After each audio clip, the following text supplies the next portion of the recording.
વડોદરાના ડેરીડેન પાસે ભયાનક અકસ્માત। શહેરના જાણીતા ડેરીડેન સર્કલ પાસે હાલમાં ગમખ્વાર અકસ્માત સર્જાતા ભારે અફરાતફરી મચી ગઈ હતી। પૂરઝડપે આવી રહેલી એક બેફામ કાર સીધી જ રોડની બાજુમાં આવેલી ચાની લારીમાં ઘૂસી ગઈ હતી। અકસ્માતને પગલે ઘટના સ્થળે લોકોના ટોળા ઉમટી પડ્યા હતા અને નાસભાગ મચી ગઈ હતી।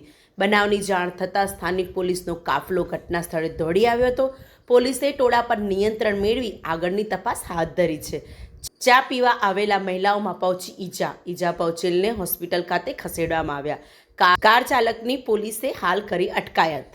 गाड़ी स्पीड में ही थी, यानी बहुत स्पीड तो भी थी। कोई सिंगल ही था गाड़ी के अंदर, नहीं जेंट्स था। अब वो तो अपने नहीं बोल सकते, तुरंत पुलिस आई और उन्होंने तुरंत आकर लेकर गए उनको। कितने लोगों को चोट लगी? बहुत लोगों को लगी। वहाँ पे एक लड़की थी, उसके नीचे दबा के हमारा एक कस्टमर था, उसका पूरा सर्वर फट गया, सीने में लगा है। ये सब इतना नुकसान हुआ है। आपका नाम क्या? सुमित सिंह।